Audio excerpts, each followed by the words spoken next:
दोस्त, मैं हूँ इसाक सर और मेरा यूट्यूब चैनल सृजन क्लासेस बाय रंजन सर में आप लोग का हार्दिक स्वागत है। तो हम लोग जो चैप्टर पढ़ा रहे हैं उसमें जितने भी हम टॉपिक पढ़ाए हैं उससे रिलेटेड आज के क्लास में हम चर्चा करेंगे शॉर्ट क्वेश्चन का। तो आइए एक बार बोर्ड पर देखा जाए शॉर्ट क्वेश्चन, जिसको हिंदी में कहते हैं लघु उत्तरीय प्रश्न। तो पहला क्वेश्चन देखा जाए जो हम आप लोग को सही सारा टॉपिक को पढ़ा चुके हैं, सारा एग्जाम्पल आपको बताएं, अच्छी तरह से समझाएं। तो उससे रिलेटेड आप पहला शॉर्ट क्वेश्चन देखिए। शून्य की अभिक्रिया क्या है, उदाहरण के साथ लिखें। शून्य की अभिक्रिया क्या है, उदाहरण के साथ लिखें। तो इसके बारे में हम लोग पहले याद कर लिएगा कि जिस रासायनिक अभिक्रिया में अभिक्रिया की दर प्रतिकारक की सांद्रता पर निर्भर नहीं करता है। एक बार सुना जाए, जिस रासायनिक अभिक्रिया में अभिक्रिया की दर प्रतिकारक की सांद्रता पर निर्भर नहीं करता है उस अभिक्रिया को शून्य क्रम की अभिक्रिया कहा जाता है, जिसको शून्य कोटि की अभिक्रिया भी कहते हैं। एक बार सुनो, ऐसा अभिक्रिया होना चाहिए, ऐसा रिएक्शन होना चाहिए, ऐसा केमिकल रिएक्शन होना चाहिए जिसमें अभिक्रिया की दर, अभिक्रिया की गति, अभिक्रिया का वेग प्रतिकारक की सांद्रता पर निर्भर नहीं करना चाहिए। तो ऐसा अभिक्रिया ही शून्य क्रम की अभिक्रिया का उदाहरण होता है। आपको यह भी मालूम होना चाहिए कि शून्य क्रम की अभिक्रिया में वेग स्थिरांक का मात्रक मोल प्रति लीटर प्रति सेकंड होता है। इसका एग्जाम्पल आपको कई बार बताए होंगे, तो मैंने कई एग्जाम्पल दिए हैं, जिसमें एक एग्जाम्पल है गोल्ड स्तर पर HI का वियोजन होना शून्य क्रम अभिक्रिया का उदाहरण है। फिर याद किया जाए, पहला शून्य क्रम की अभिक्रिया से रिलेटेड पहला पॉइंट, ऐसा रिएक्शन, ऐसा अभिक्रिया जिसमें अभिक्रिया की दर प्रतिकारक के सांद्रण पर निर्भर नहीं करता है, तो वह अभिक्रिया शून्य क्रम की अभिक्रिया होता है। दूसरा पॉइंट याद रखना है कि शून्य क्रम की अभिक्रिया में वेग स्थिरांक का मात्रक मोल प्रति लीटर प्रति सेकंड होता है। तीसरा याद रखना है कि गोल्ड स्तर पर HI का वियोजन होना शून्य क्रम अभिक्रिया का उदाहरण है। ये 3 पॉइंट से रिलेटेड को सजाकर इस क्वेश्चन का हम जवाब देंगे। तो बताओ क्वेश्चन क्या है, शून्य क्रम की अभिक्रिया क्या है, उदाहरण के साथ लिखे। तो इसका आंसर होना चाहिए कि जिस रासायनिक अभिक्रिया में अभिक्रिया की दर, जिस रासायनिक अभिक्रिया में अभिक्रिया की दर प्रतिकारक की सांद्रता पर निर्भर नहीं करता है, तो उसे शून्य क्रम की अभिक्रिया कहते हैं, जिसको शून्य कोटि की अभिक्रिया भी कहा जाता है। इस कोटि की अभिक्रिया में वेग स्थिरांक का मात्रक मोल प्रति लीटर प्रति सेकंड होता है। गोल्ड स्तर पर HI का वियोजन होना शून्य क्रम अभिक्रिया का उदाहरण है, अर्थात 2HI arrow H2 plus I2 arrow के ऊपर गोल्ड स्तर, नीचे लिखेंगे अवकल वेग समीकरण। क्या लिखेंगे, R बराबर K इंटू बड़ी ब्रैकेट HI के पावर 0, इसलिए कोटि बराबर 0। इस अभिक्रिया की कोटि 0 है, ये रिएक्शन शून्य कोटि अभिक्रिया का उदाहरण है। जो हम आपको समझाए उसी बात को हम बोर्ड पर लिखे, आइए पढ़ के सुनाते हैं। जिस रासायनिक अभिक्रिया में अभिक्रिया की दर प्रतिकारक की सांद्रता पर निर्भर नहीं करता है, तो उसे शून्य क्रम की अभिक्रिया कहते हैं, जिसको शून्य कोटि की अभिक्रिया भी कहा जाता है। इस कोटि की अभिक्रिया में वेग स्थिरांक का मात्रक मोल प्रति लीटर प्रति सेकंड होता है। गोल्ड स्तर पर HI का वियोजन होना शून्य क्रम अभिक्रिया का उदाहरण है, अर्थात ये आप देख लिए। एक नजर बोर्ड पर देखिए, समझिए। अगर आवश्यकता है तो उतार सकते हैं। एक बार और बोलना चाहते हैं कि अगर यहाँ से आप बोर्ड पर से अच्छी तरह से नहीं उतार पाते हैं तो आप टेलीग्राम ऐप्स में चल जाइए, वहां ढूंढिए, कहीं पर लिखल होगा केमिकल काइनेटिक्स का असाइनमेंट, आपको वहां हूबहू समय मिल जाएगा। तो एक नजर देखिए।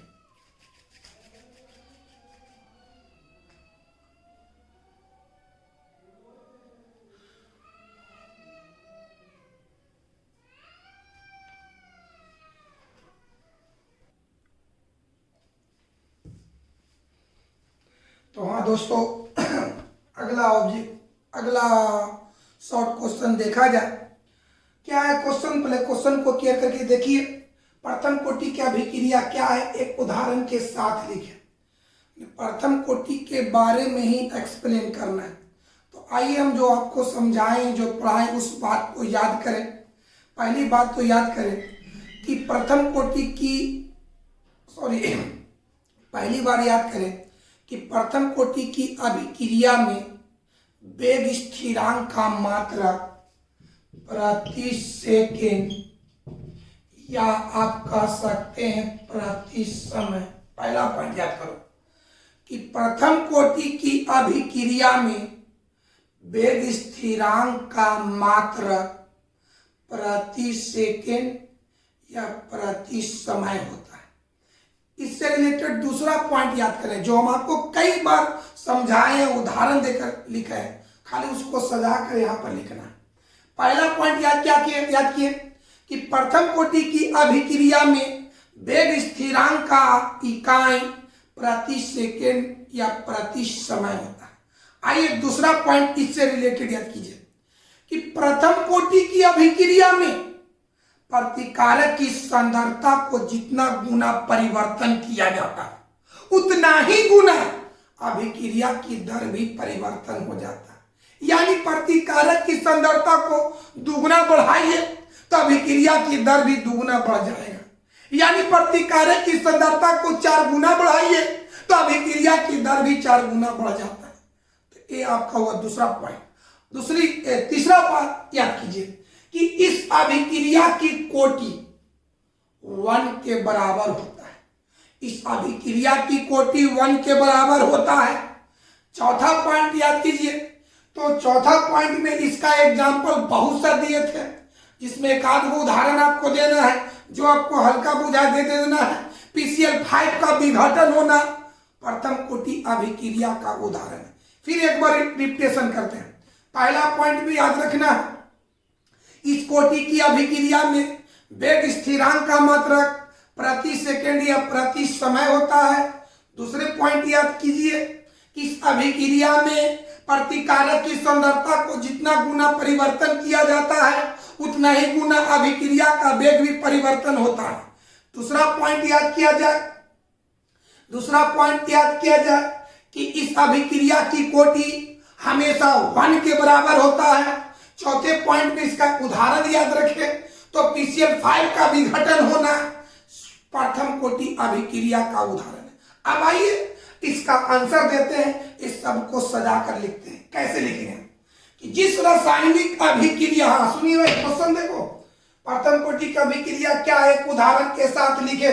इसका आंसर दीजिएगा कैसे कि जिस रासायनिक अभिक्रिया की कोटि 1 के बराबर होता है उसे प्रथम कोटि की अभिक्रिया कहते हैं, जिसको प्रथम क्रम की अभिक्रिया भी कहा जाता है। क्या कि जिस रासायनिक अभिक्रिया की कोटि 1 के बराबर होता है उसे प्रथम कोटि की अभिक्रिया कहते हैं, जिसको प्रथम क्रम की अभिक्रिया भी कहा जाता है।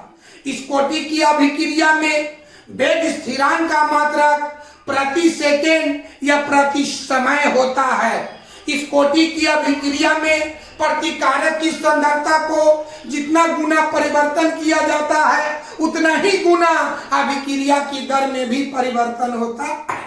PCl5 का विघटन होना प्रथम कोटि अभिक्रिया का उदाहरण है। एक बार और लास्ट में सुना जाए, एक बार और सुनिए इसके। क्या बाबू कि जिस रासायनिक अभिक्रिया की कोटि 1 के बराबर होता है उसे प्रथम कोटि की अभिक्रिया कहते हैं, जिसको प्रथम क्रम की अभिक्रिया भी कहा जाता है। इस कोटि की अभिक्रिया में वेग स्थिरांक का मात्रक प्रति सेकेंड या प्रति समय होता है। इस कोटि की अभिक्रिया में प्रतिकारक की सांद्रता को जितना गुना परिवर्तन किया जाता है, उतना ही गुना अभिक्रिया की दर भी परिवर्तन होता है। PCl5 का विघटन होना प्रथम कोटि अभिक्रिया का उदाहरण है। तो आइए इस बात को हम बोर्ड पर लिखते हैं दोस्तों।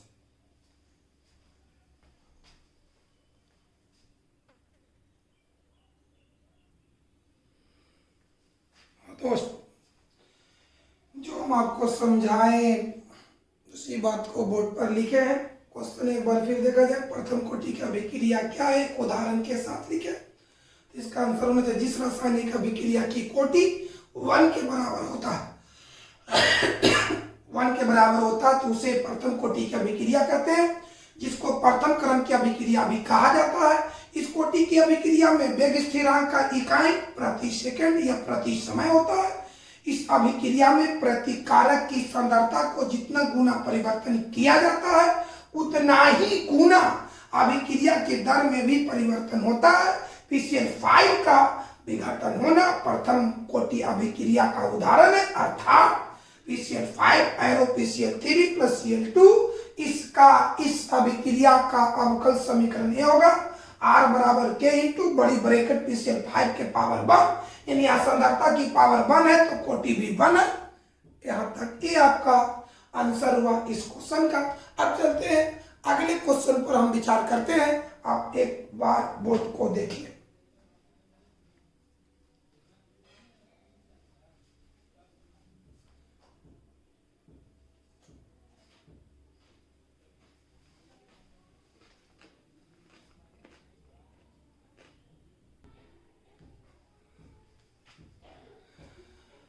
हाँ बाबू, तो देखिए तीसरा शॉर्ट क्वेश्चन देखिए, निम्न को परिभाषित करें। पहला में वेग स्थिरांक जिसको गति स्थिरांक कहते हैं, और दूसरा अभिक्रिया का अर्ध का, मैंने दोनों को परिभाषित करना, दोनों के व्याख्या करना, दोनों का वर्णन करना। तो आइए वेग स्थिरांक के बारे में पहले जानिए, जो हम आपको सारा टॉपिक को बढ़िया से पढ़ा चुके हैं। तो वेग स्थिरांक को थोड़ा उसके बारे में आप पॉइंट बाय पॉइंट याद किया जाए। पहला पॉइंट क्या चीज कि यदि प्रत्येक प्रतिकारक की सांद्रता, वेग स्थिरांक को हम डिफाइन कर रहे हैं, परिभाषित कर रहे हैं, एक्सप्लेन कर रहे हैं। पहला तो पहले पॉइंट बाय पॉइंट जानेंगे, फिर उससे रिलेटेड फिर पॉइंट बाय पॉइंट याद करेंगे, फिर उसको सजा कर लिख देंगे।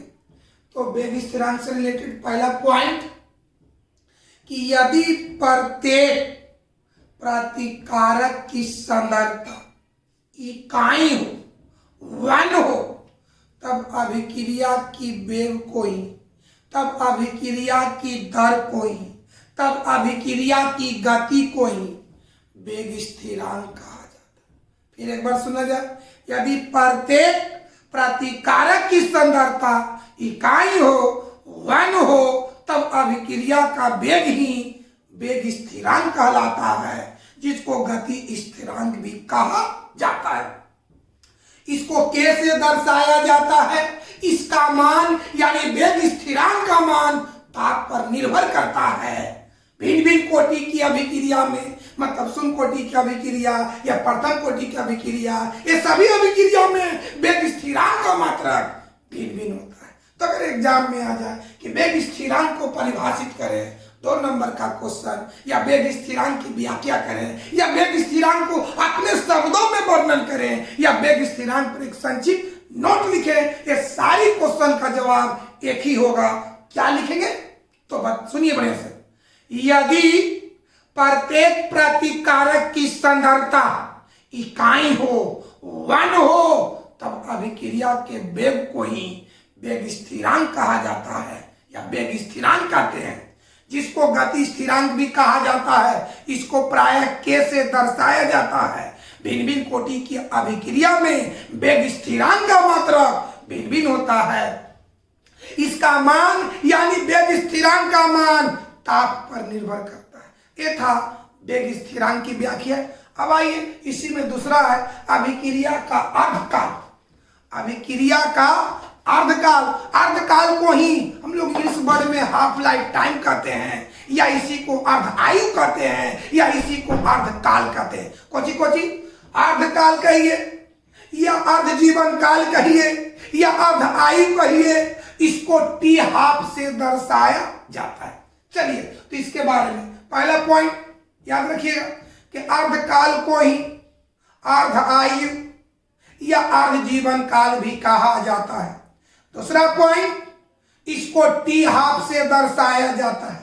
तीसरा पॉइंट समझिए, प्रतिकारक की सांद्रता को आपको याद होना चाहिए कि जब अभिक्रिया संपन्न होती है, जब रिएक्शन स्टार्ट होता है, तो प्रतिकारक की सांद्रता घटता है और प्रतिफल की सांद्रता बढ़ता है। तो जितना समय में, जितना टाइम में प्रतिकारक की सांद्रता घट करके आधा हो जाता है, जितना टाइम में प्रतिकारक की सांद्रता घट करके आधा हो जाता है, वही समय अभिक्रिया का अर्धकाल कहलाता है। तो आइए इसकी जवाब देते हैं।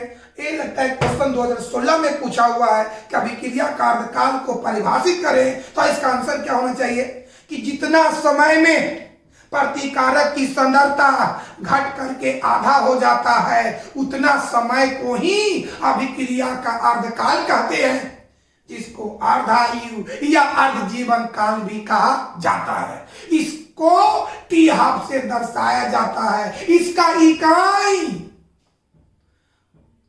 सेकेंड या मिनट या घंटा होता है। अर्धकाल का व्यंजक इस प्रकार है। अर्धकाल का व्यंजक यानी अर्धकाल का सूत्र इस प्रकार है। क्या लिखेंगे बाबू? टी हाफ बराबर 0.693 बटा के। इतना नहीं, उतना भी लिख सकते, इतना ज्यादा नहीं। एक दो नंबर का पूछवे करेगा तो ज्यादा लिख। अर्धकाल का फॉर्मूला टी हाफ बराबर 0.693 बटा के, वो भी कौन सी अभिक्रिया के लिए? प्रथम कोटि अभिक्रिया के लिए। ये नहीं भी देंगे तो चलेगा, सिर्फ इतना लिखिएगा, इसको मत दीजिए। ये सिर्फ प्रथम कोटि अभिक्रिया के लिए है, इसको मत दीजिए। इतना ही लिखना है कि जितना समय में प्रतिकारक की सांद्रता घट करके आधा हो जाता है, उतना समय को अभिक्रिया का अर्धकाल कहते हैं, जिसको अर्धायु या अर्ध जीवन काल भी कहा जाता है। इसको टी हाफ से दर्शाया जाता है। इसका इकाई सेकेंड, समय, घंटा, यानी जो समय का मात्रक होता है वही अर्धकाल का मात्रक होता है। तो आइए जो हम आपको समझाएं उसी बात को हम बोर्ड पर लिखते हैं दोस्तों।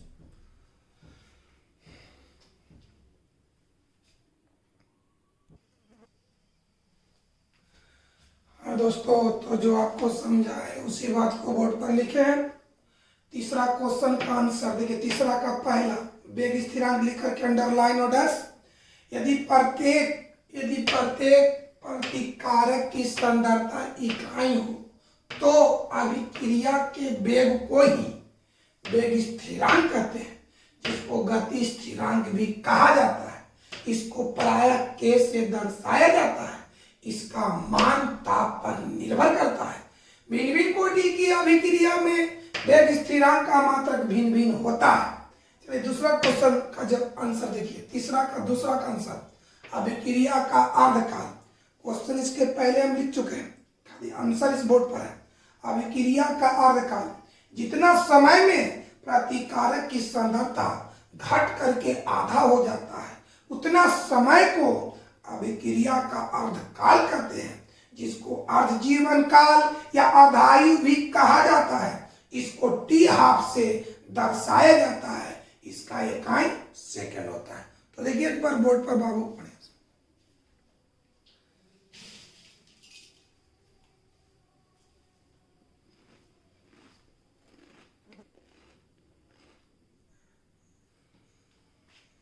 दोस्त बाबू चौथी शॉर्ट क्वेश्चन देखा जाए। अर्धायु क्या है? तो अर्धायु अर्धकाल को ही कहते हैं। तो अर्धकाल को जो हम व्याख्या किए हैं, जो डिफाइन किए हैं, जो परिभाषित किए हैं, उसी को लिख देना है। अर्धायु क्या है?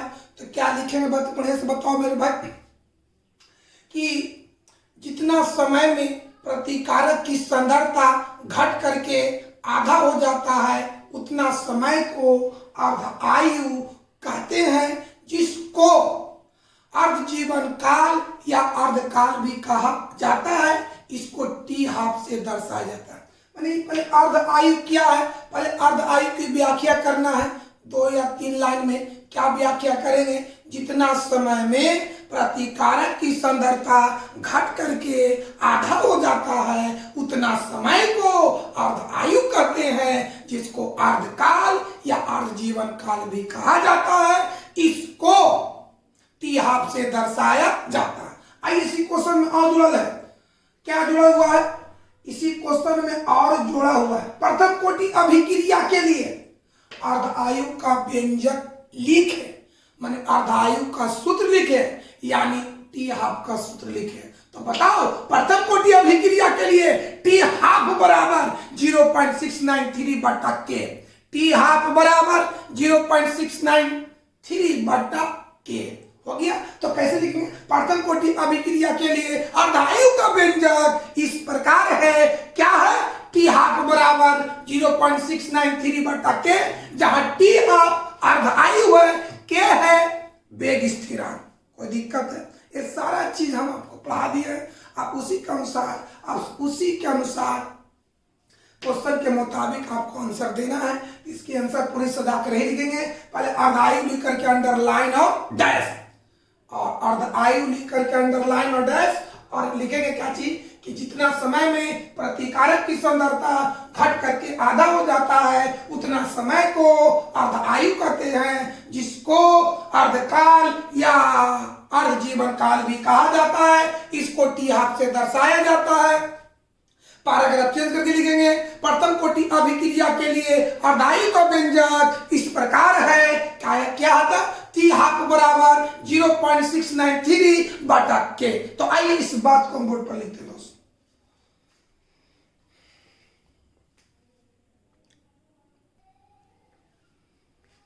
बाबू जो क्वेश्चन को अभी एक्सप्लेन किए हैं, व्याख्या किए हैं, बताएं, उसी क्वेश्चन को हम बोर्ड पर लिखे हैं। फिर एक बार क्वेश्चन को ध्यान में दिया, एक बार क्वेश्चन को पढ़ा जाए। अर्धायु क्या है, प्रथम कोटि अभिक्रिया के लिए अर्धायु का व्यंजक लिखे, तो आंसर यही होना चाहिए। देखिए आंसर अर्धायु लेकर के अंडरलाइन और डैश, जितना समय में प्रतिकारक की सांद्रता घट करके आधा हो जाता है उतना समय को अर्धायु कहते हैं, जिसको अर्धकाल या अर्ध जीवन काल भी कहा जाता है। इसको टी हाफ से दर्शाया जाता है। पैराग्राफ चेंज करके लिखे, प्रथम कोटि अभिक्रिया के लिए अर्धायु का व्यंजक इस प्रकार है, क्या है, टी हाफ बराबर 0.693 बटा के, जहां टी हाफ बराबर अर्धायु, के बराबर वेग स्थिरांक।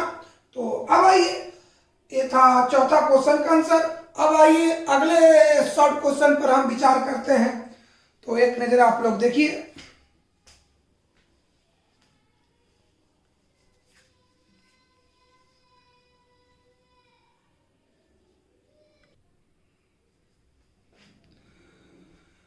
हाँ बाबू, तो पांचवा शॉर्ट क्वेश्चन देखे, क्या प्रथम कोटि अभिक्रिया के व्यंजक को लिखे। तो हम आपको प्रूफ करके दिखाए थे। प्राप्त करें तो प्रूफ करना है, लिखे तो खाली उसको फाइनल इक्वेशन को लिखना। दो बात समझिए, अगर व्यंजक को प्राप्त करे तो उसको साबित करते हुए दिखाना है, अगर लिखे तो सिर्फ उस रिएक्शन को लिख देना है, समीकरण को लिख देना। क्या है बताओ, प्रथम कोटि अभिक्रिया का व्यंजक क्या है, टी हाफ बराबर टी बराबर 2.303 बटा के लॉग ए बटा ए माइनस एक्स। फिर एक बार याद करो, प्रथम कोटि अभिक्रिया का व्यंजक क्या है, टी बराबर 2.303 बटा के लॉग ए बटा ए माइनस एक्स। आइए इसका आंसर लिखते हैं बाबू, क्या है, प्रथम कोटि अभिक्रिया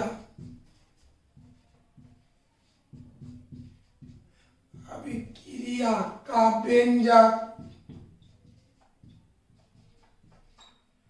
व्यंजक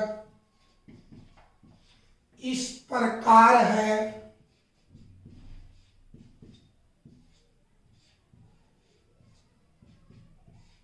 इस प्रकार है, क्या है बताओ, टी बराबर 2.303 बटा के लॉग ए बटा ए माइनस एक्स। ये हुआ प्रथम कोटि अभिक्रिया का व्यंजक। वेयर मीन्स होता है जहां टी का मतलब रिएक्शन को संपन्न होने में लगा समय, रिएक्शन को संपन्न होने में होने में लगा समय। चलिए आगे, के का मतलब हो गया वेग स्थिरांक।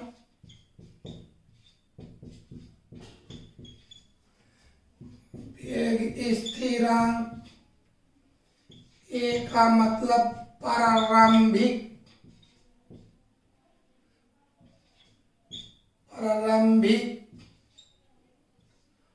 सांद्रण। ए माइनस एक्स का मतलब अंतिम सांद्रण। ये था इस क्वेश्चन का जवाब। अब देखिए इसको,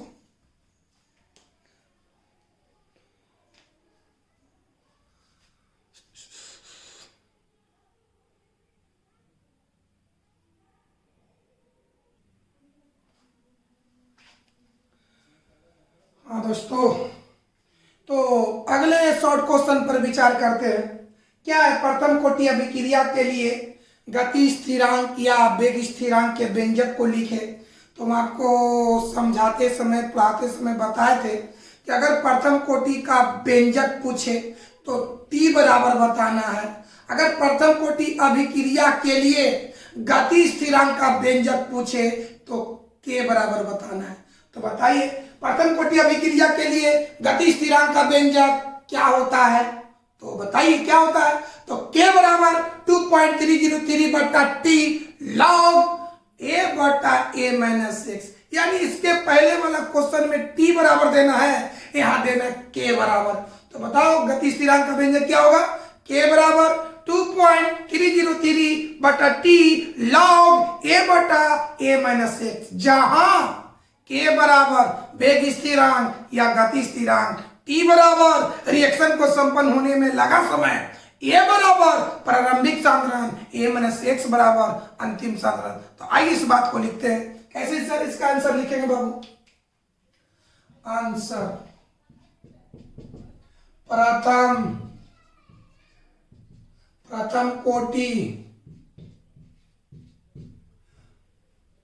प्रथम कोटि अभिक्रिया के लिए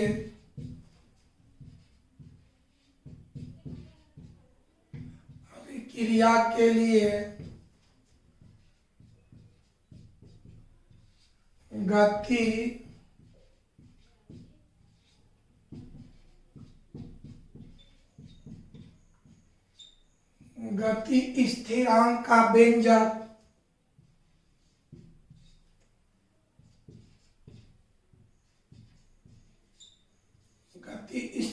का व्यंजक इस प्रकार है। क्या है बताओ? के बराबर 2.303 बटा टी लॉग ए बटा ए माइनस एक्स। चलिए, जहां के का मतलब वेग स्थिरांक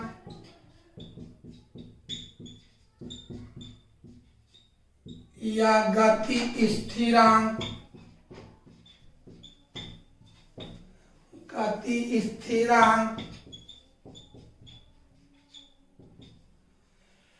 टी का मतलब रिएक्शन को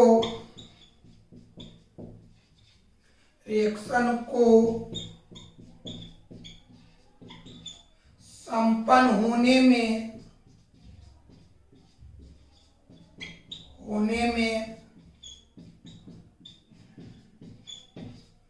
लगा समय, ए बराबर प्रारंभिक सांद्रण, ए माइनस एक्स बराबर अंतिम सांद्रण। ये था इस क्वेश्चन का जवाब। अब देखिए एक नजर इसको,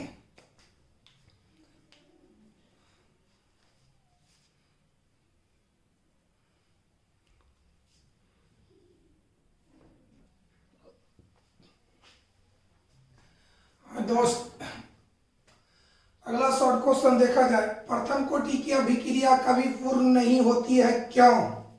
ये 2018 का क्वेश्चन है, 1 नंबर में पूछा था। तो बताओ प्रथम कोटि अभिक्रिया के लिए अर्धायु का सूत्र क्या है? टी हाफ बराबर 0.693 बटा के। टी हाफ का मतलब हो गया अर्ध आयु, के का मतलब हो गया वेग स्थिरांक। इस सूत्र में 2 चीज है, अर्ध आयु है, वेग स्थिरांक है। इसमें सांद्रता की चर्चा नहीं है। ये हो गया टी हाफ माने अर्ध आयु, ये हो गया वेग स्थिरांक, मतलब यहाँ पर सांद्रता। तो बताओ बाबू, प्रतिकारक की सांद्रता 2 रूप में होता है, एगो प्रारंभिक सांद्रण, एगो प्रारंभिक सांद्रता, एगो अंतिम सांद्रता। तो एक बार समझा जाए, प्रतिकारक की सांद्रता 2 रूपों में होता है, एगो प्रारंभिक सांद्रता, एगो अंतिम सांद्रता। तो प्रारंभिक सांद्रता को ए से, अंतिम सांद्रता को a-1 से। इस फार्मूला में ना तो a है और ना a-1 है। यानी हम कह सकते हैं कि प्रथम कोटि की अभिक्रिया में अर्ध आयु का मान प्रतिकारक की सांद्रता से स्वतंत्र होता है, प्रतिकारक की सांद्रता से मुक्त होता है, प्रतिकारक की सांद्रता पर निर्भर नहीं करता है। तो एक बात और समझ आए, वही प्रथम कोटि की अभिक्रिया संपन्न होती है, वही अभिक्रिया संपन्न होती है जिसकी अर्ध आयु का मान प्रतिकारक की सांद्रता पर निर्भर करता है। एक बार समझा जाए, प्रतिकारक की सांद्रता 2 रूप में होता है, एगो प्रारंभिक सांद्रता, एगो अंतिम सांद्रता। प्रारंभिक सांद्रता को ए से, अंतिम सांद्रता को a-1 से।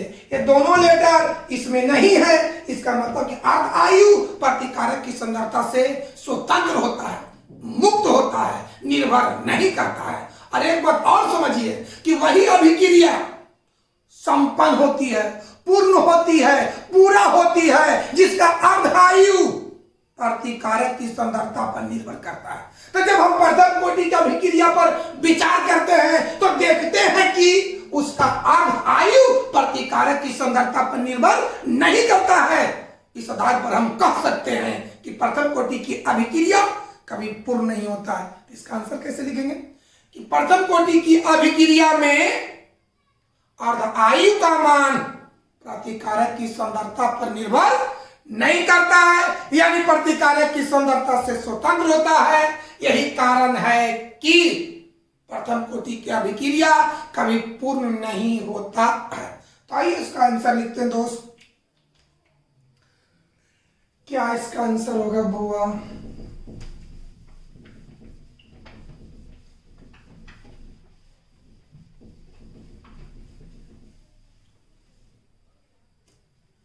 आंसर देखा जाए,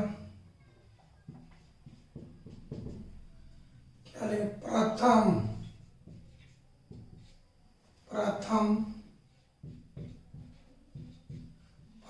कोटि अभिक्रिया में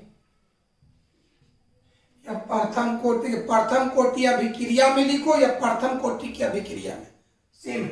प्रथम कोटि अभिक्रिया में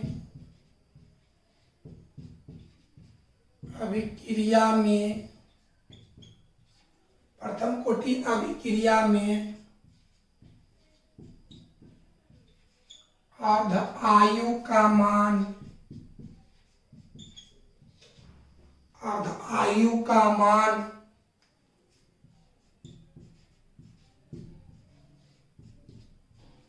प्रतिकारक की सांद्रता पर निर्भर नहीं करता है, इसीलिए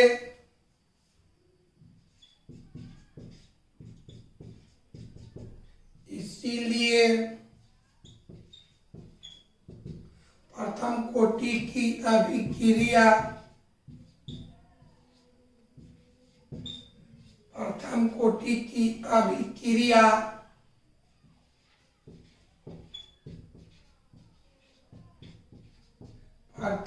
भौतिक की अभिक्रिया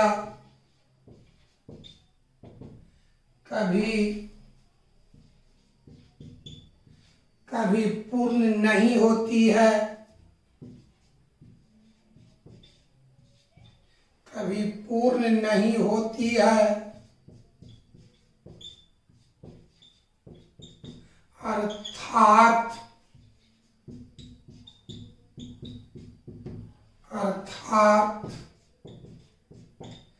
टी हाफ बराबर 0.693 बटा के,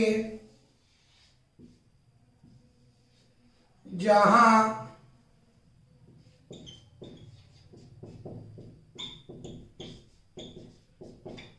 टी हाफ बराबर अर्ध आयु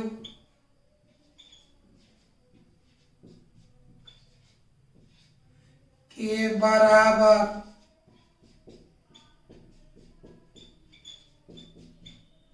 वेग स्थिरांक।